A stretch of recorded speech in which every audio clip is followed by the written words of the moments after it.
Hey,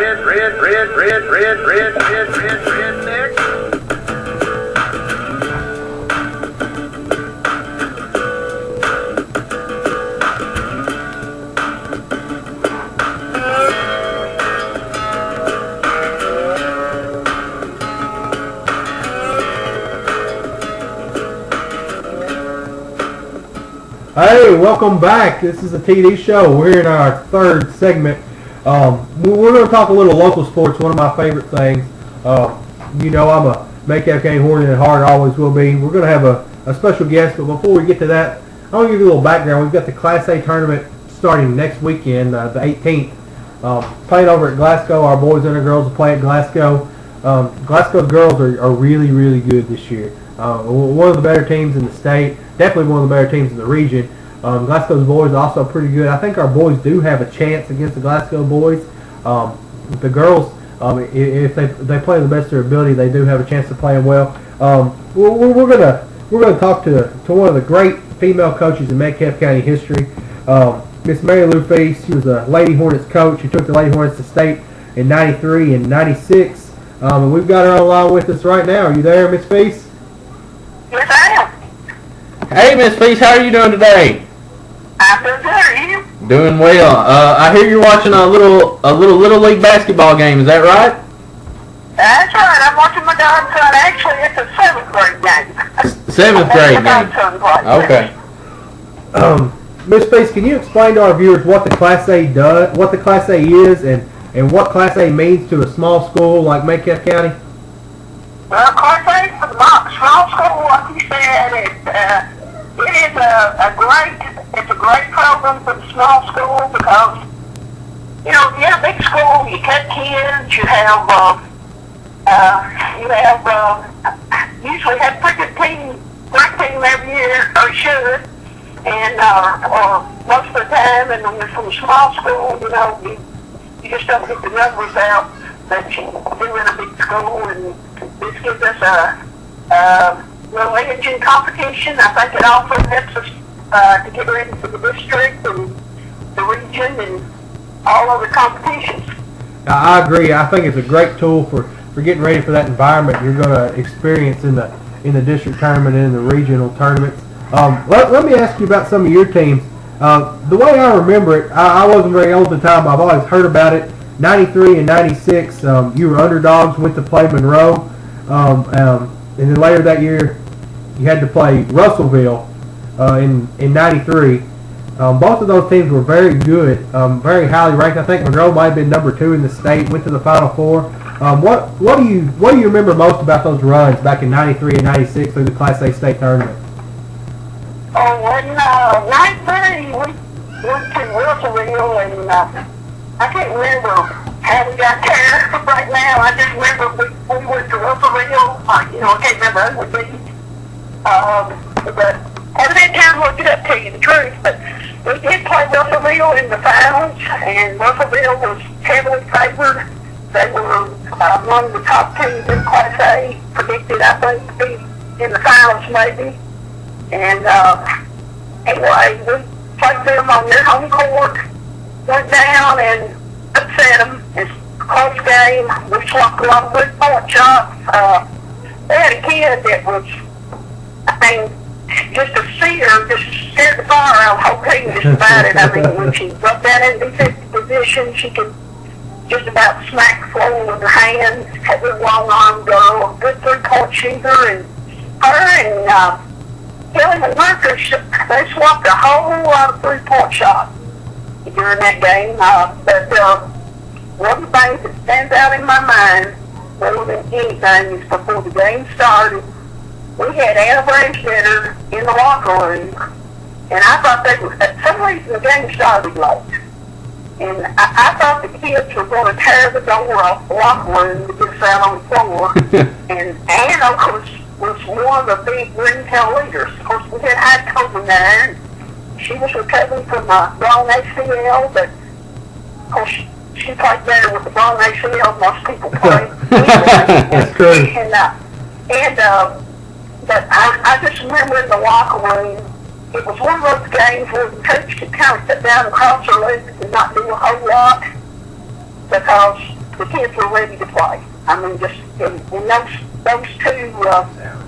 those two kids, Anna and Hattie, were it's so much goes on in the locker room that determines whether or not we're going to win the ball game or not. Yeah. And that was one of those cases. This is TJ Feast. You coached some great teams and great players. You've coached most of the top 5 scorers in Lady Hornets history. Is there a best team or best player in your mind? Well, I would have to say, with what I coached, probably Hattie Colvin was the best player I ever coached. And she's the #1 scorer in school history. No, Karen Duncan's the #1 scorer in school history. Hattie was the #2 scorer in school history. Hattie made Parade Magazine,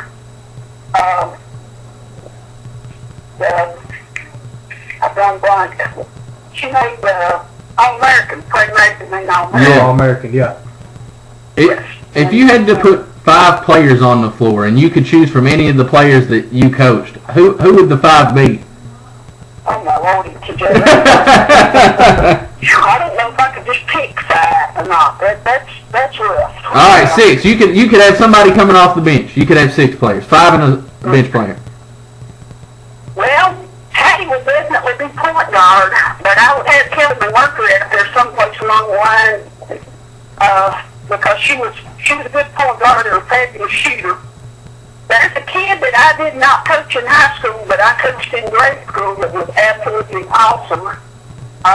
She got her points with the boys basketball, and before there was a 3-point shoot, line. Who was that? It was Susie Christie. Susie Christie. Susie Christie. Susie Harlan now?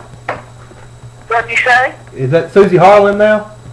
Yes, it is. Okay. And she was a fabulous player. I remember watching her in the, I guess it was, I don't know if it was the first round or second round of the region tournament when she was playing. And they had they was playing Allen County. Allen County had a girl named Susie Starks.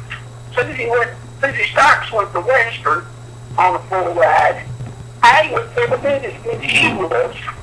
Hattie had 36 points in that ball game. She played so hard. This was without a 3-point line now on the boys basketball.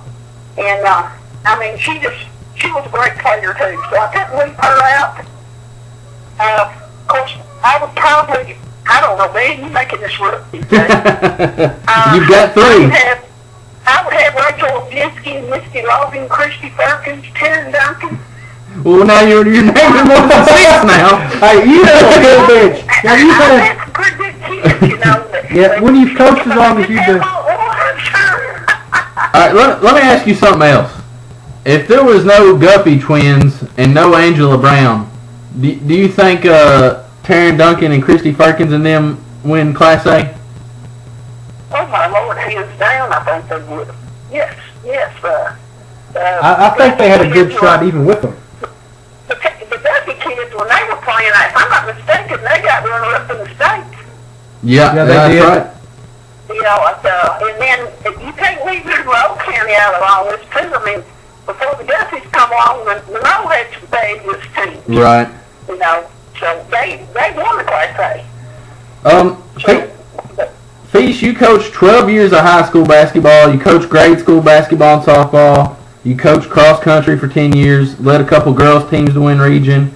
Had a couple individual boys qualify for state. After you retired, did you get any phone calls from other schools or colleges wanting you to come coach there?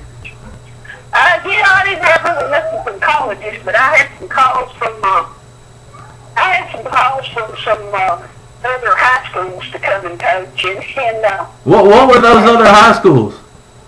well, I got a call from Blackstone when their coach got out. I got a call from them, and I told them that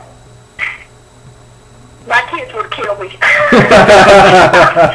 I believe in the line, and you know, I just couldn't do it. But it was kind of odd. I had about 3 years left in coaching, and I was sitting there at Greenwood one night, and a man came up to me. Of course, he was dressed in blue jeans and running around. He's dressed about like, I I run around dressed. Everybody knows how I dress. I'm not known to dress up real nice. He walks up and sits down and he said, I'm still coaching. He said, we would like to have you at Greenwood. Huh. And I said, the big basketball coach said, our coach is getting ready to get out. He said, would you be interested in the job? And I said, Lord, no. I said, I'm so old. I said, I'm just ready to retire. I said, nobody wants me around anymore. And anyway, I just thought, I found out later he was a cross-country coach, and I thought, what in the world? And come to find out he was the AD. Is that right? And I told him, I said, I've just got about 3 more years, so I'm going to retire anyway. And he said, well, that don't matter. He said, that coaches don't usually last about 3 or 4 years down there. 3 years with you is better than 3 years with anybody else. I don't know about that, but it was kind of funny at the time to me because here I am. I mean, right at the end of, kids kind of like young coaches. and my later life, I think they would be more glad to have 25-year-olds than somebody like me. Well, one last question before we let you go, Feast. We know coaches get heated from time to time, and then later on after their career they can look back and laugh on it. Can you share with us a story, perhaps, when you were the most frustrated with a player, a ref, another coach on the other team or on your own sideline? Boy, you know how I make one question. We went to Clarkside Simons one time, and I was pretty upset. I can't call the referee's name, but I got pretty upset with the referee and said some things to him to get a technical foul to kind of fire my kids up. But that's probably most upset I've been maybe. Is it? That was in the finals? Yeah, I think it was finals. Might have been semi-finals. I can't remember, but I did remember we were on the other team's home court. Yeah. And everything was going right. My kids were playing good. At halftime, it was just like, I don't know. Who were you playing this year? What'd you say? Who were you playing in this game? I'd rather not say who was playing because we were on their home court, and I think it would cause some hard feelings. the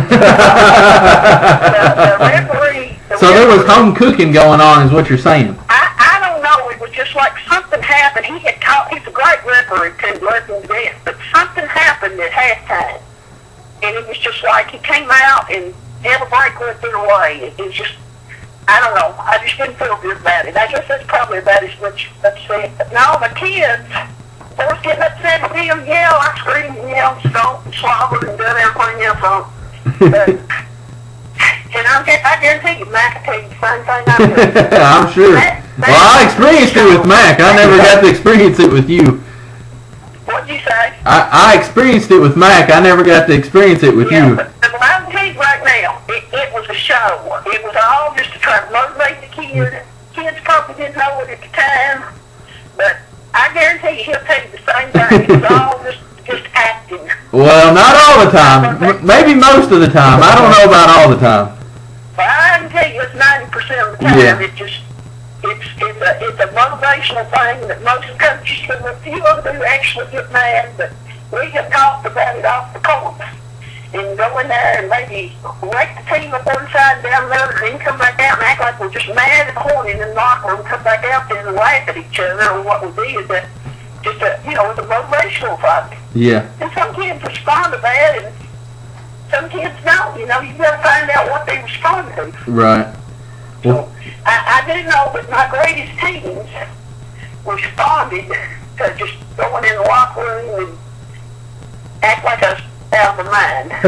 break a couple boards, dent a couple lockers. Yes, I broke a board. Actually, I went in one time and broke one, and I kind of learned by that it was a mistake. I gave it a swing and bounced off one wall, bounced off another, and went right over top of my sister's head. And just missed her, and I thought, Lord, if I'd hit kids. I didn't think about ricocheting like that, and those kids, the kids that are good will get mad at the coach, and they will ask, like, I'm going to prove to you how good I am. Yeah. And they'll come out and they'll perform for you. All right, Feast. Well, we appreciate you taking time out of your day to come on with us. Thank you, ma'am. Okay, so. Now, that was some good stories. I've had some coaches that I'm pretty sure were legitimately mad. I know we played for John Allen for a little while. When he got mad, if that was acting, golly, give that man a Golden Globe or something. I mean, I've seen it. I've seen balls and shoes and in the rafters fly across the gym. I've seen the. I mean, we better not tell too much. No, there's just if he was acting and some coaches were acting. That's pretty good. But Fisto, you know, one of the all-time greats, one of the all-time class acts of women's basketball, at least around this part of the country. Some great stories, a lot of great success. We appreciate her coming on and talking to us. Just to get back a little bit, we got cut off there by the break. Last segment talking about the Hall of Fame, talking about things we maybe could do to fix the process. I know I mentioned giving voters unlimited votes. 50% of the voters use all 10 of their votes. They only get 10 now. And Tim Kirchin, I mean, he agreed. He said the same thing. If you got 50% of the voters using all their votes, why not just make it unlimited? Unlimited, correct. Yeah, I mean, if people aren't using them to begin with, and there are a lot of people who wish they had more already, it eliminate a lot of the drama, a lot of the problems where we think about who doesn't get in, who gets in. If you had the stats to get in, you were one of the elite players of your day. You ought to be able to get in there. You ought to be able to get your picture up on the wall in Cooperstown. Regardless how many people. Like I said, it's not your fault who you retire with. Not your fault who all played when you played. You could have a great team with 5 or 6 great players on it. Things like that happen. And, you know, we look at Glavin and Maddox play together. Sometimes you just get a rare class where there's a lot of great people in it. Yeah, and something that I heard this week that I'm not sure that I'm on board with, that I don't think necessarily is a bad idea, but seems like it'd be hard to implement. It would make the voting process even harder, is to have levels to the Hall of Fame. Say you want to put PED users in, you make a basement. You say all the PED users down here. Then you want to make this big thing out of being a first ballot Hall of Famer, fine. Instead of saying that, vote them in on a top level. Have them in on a top level. Just, you know, you have Hank Aaron, you have Willie Mays, you have Babe Ruth up here. Then you got Frank Thomas, other players down here.